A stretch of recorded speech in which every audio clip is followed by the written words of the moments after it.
Hey guys, welcome back to Shelf Life Extension. I'm Alexis, and today I'm going to be doing the TBR Pile of Shame tag. So I wasn't tagged by anybody to do this, but I've seen a lot of people do this. It's been around for a while, but I just most recently saw Kristen from Cap89X do it, and I was like, you know what? I haven't done a video in a while. It's been about a week, and I'm like, I should do a video because I have all of tonight off, which is so exciting. And I don't work until 12 tomorrow for a full shift at Barnes & Noble, which isn't going to be fun, but you know, hey. It isn't until 12, so I get to sleep in a little bit. Ah, so exciting. Otherwise, I figured I should do a video. I just got done stuffing my face with Chinese takeout. It was absolutely delicious. I am wearing my Totoro sweatshirt, being all nice and comfy, surrounded by my little kitten cats running around. And so yeah, I'm gonna do this. So I'm just gonna go through all the books that I have not read yet to this point in time. So as of today, I have not read these books, or I've read some, or maybe I started, haven't finished it. But that doesn't apply to the ones that I legitimately did not finish, like I put down. I'm gonna make a guess here and now that I have, I'm gonna say 50. I'm gonna say that I have 50 books on my TBR pile. So we're gonna go do this. I'm gonna go through them. There's gonna be a counter and we're gonna see how close or not close I am to that number. So let's get started. First and foremost is The Divine Comedy by Dante. The complete works of William Shakespeare. I have not read through all this. It's not happening. I'm gonna throw this in here because I technically haven't read all of the Odyssey or all of the Iliad, so that.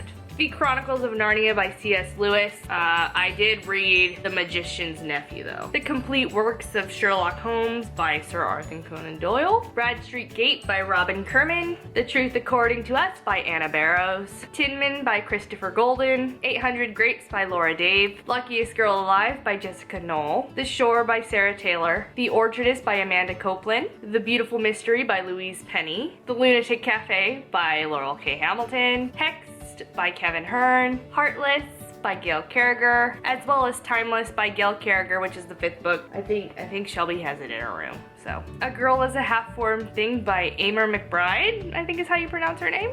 Season of Storms by Susanna Kersley, as well as A Desperate Fortune by Susanna Kersley.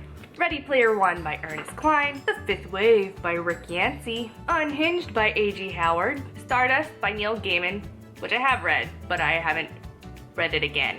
And I want to. Avalon by Mindy Arnett, Red Rising by Pierce Brown, Warbreaker by Brandon Sanderson, Underground by Kat Richardson, Hammer by Kevin Hearn, 180 More by Billy Collins. This is a book of poetry, which I started reading for my poetry class, which I am in right now.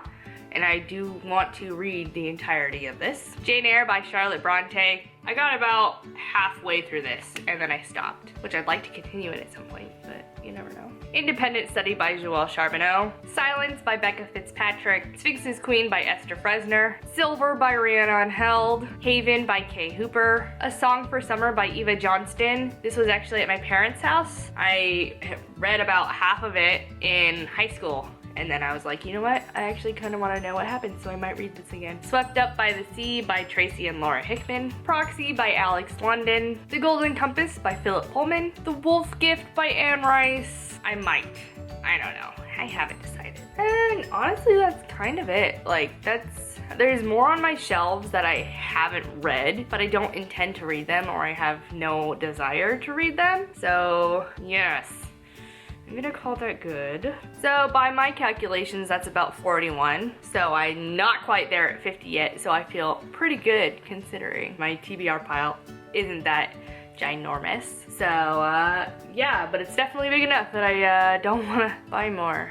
I will buy more. I will forever buy more. I have a few on order, actually. So, but you know, hey, that happens. Otherwise, that's it. If you've read any of these books or think any of them look interesting, let me know down below. If you are interested in hearing anything about these books, again, let me know. Also, I figured I would insert kind of what I've been reading this past week since I haven't seen you guys. I read a couple manga simply because Shelby went and bought some, and the first one was Demon from Afar Volume 1, which was interesting. The cover she has upstairs, it was interesting. It was about, I don't even know what it's about. It's so complicated and weird and just cramming too much stuff into one thing, and we're not gonna continue with it, so who cares? Next was Demon Love Spell by Mayu Shinjo. This is so cute. If you've ever read Merupuri or, oh, and kind of like Kami-sama Kiss.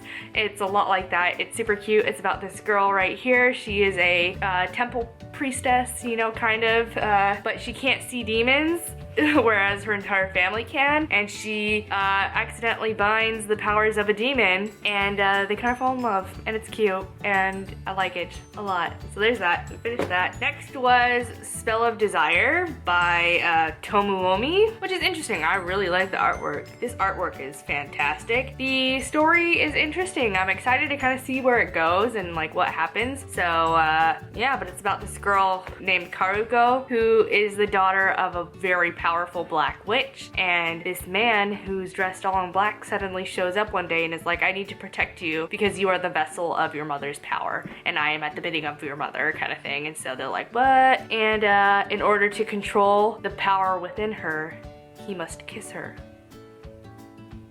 How scandalous.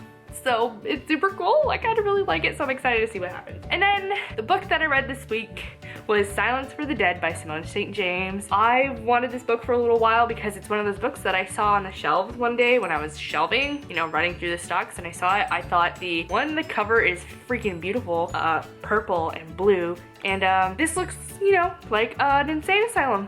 And I absolutely love things that take place in mental institutions because, you know, abnormal psychology kind of excites me. I took an abnormal psychology class in college when I was a senior in high school and I was doing the Running Start program, and that was like one class that I freaking just excelled in. I could reiterate the entire chapter, no joke, on schizophrenia. No joke, word for word. I had that thing memorized. Like, even my instructor was just like, I would say that you were cheating on your test, but I was watching you.